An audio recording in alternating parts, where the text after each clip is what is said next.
In adoration, I make obeisance to the Sugatas and their sons, and to their bodies of Dharma, and to all those worthy of praise.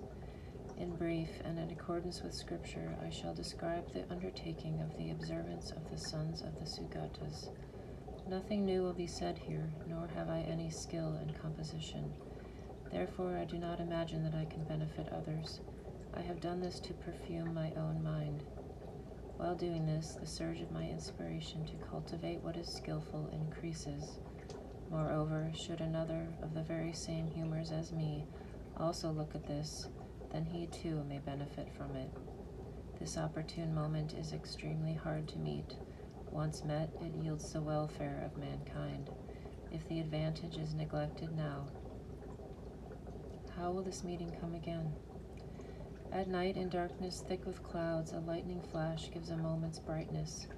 So, sometime, by the power of the Buddha, the mind of the world might for a moment turn to acts of merit. This being so, the power of good is always weak, while the power of evil is vast and terrible. What other good could conquer that, were there not the perfect awakening mind? This is the benefit seen by the lords of the sages meditating for many eons, whereby deep-welling happiness elates immeasurable masses of beings through happiness alone.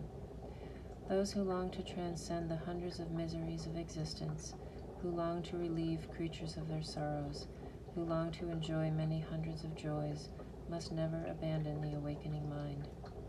When the awakening mind has arisen in him, a wretch, captive in the prison of existence, he is straightway hailed as the son of the Sugatas, to be revered in the worlds of gods and men. Taking this base image, it transmutes it into the priceless image of the Buddha gem. Grasp tightly the quicksilver elixir, known as the awakening mind, which must be thoroughly worked. You who are accustomed to traveling abroad among the trading towns of the realms of rebirth, grasp tightly this gem that is the awakening mind. It is precious, assayed by those of immeasurable expertise, the unique caravan leaders of the world. Like the plantain stem, all other good things assuredly shed their fruit and then wither, whereas the awakening mind is a tree that constantly fruits. It does not wither, but continues to produce. In its protection, as in the protection of a hero, one immediately escapes great dangers, even after committing extremely cruel acts of evil. So why do ignorant beings not seek refuge in it?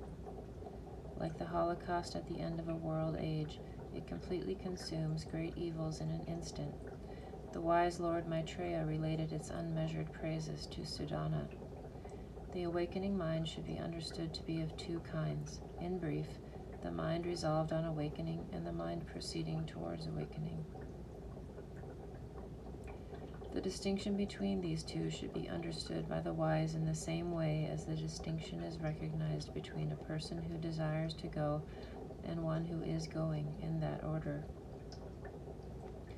Even in cyclic existence, great fruit comes from the mind resolved on awakening, but nothing like the uninterrupted merit that comes from that resolve when put into action.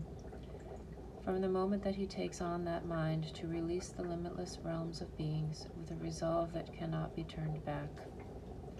From that moment on, though he may doze off or be distracted many times, uninterrupted streams of merit like the bursting sky continuously pour forth. This is what the Tathagata himself explained with proof in the question of Subahu for the benefit of beings who are disposed toward the inferior path. Immeasurable merit took hold of the well-intentioned person who thought, "Let me dispel the headaches of beings." What then of the person who longs to remove the unequaled agony of every single being and make their virtue infinite? Whose mother or father ever has such a desire for their welfare as this? What deities or sages or Brahmas have it? Those beings did not conceive this desire before, even for their own sake, even in a dream. How could they have it for the sake of others? Such a being, unprecedented, an excellent jewel, in whom there is born a concern for the welfare of others, such as others have not even for themselves, how is he born? That jewel, the mind, which is the seed of pure happiness in the world and the remedy for the suffering of the world, how at all can its merit be measured? Worship of the Buddha is surpassed merely by the desire for the welfare of others. How much more so by the persistent effort for the complete happiness of every being? Hoping to escape suffering, it is to suffering that they run. In the desire for happiness, out of delusion, they destroy their own happiness like an enemy. It satisfies with every happiness those starved of happiness, and cuts away oppressions from those oppressed in many ways. It also drives off delusion. How could there be a holy man its equal? How such a friend, or how such merit? Even if someone returns a favor, he is praised. What then can be said of the Bodhisattva who does good without obligation? People honor someone who gives alms to a few people, saying, "He does good," because he is contemptuously supporting their life for half a day with a moment's gift of mere food. What then of the one who offers to limitless beings, throughout limitless time, the fulfillment of all desires, unending until the end of the sky and those beings? The Protector has said that one who harbors in his heart a turbid thought against such a Lord of gifts, a son of the Conqueror, dwells in hells for eons as numerous as the moments of that turbid thought. But fruit outweighing that flows forth for one whose mind becomes serenely confident, for evil action against the sons of the Conqueror requires great force, while pure action comes effortlessly. I bow down to the bodies of those in whom that excellent jewel, the mind, has arisen, and towards whom even harm will lead to happiness. To those minds of happiness, I go for refuge.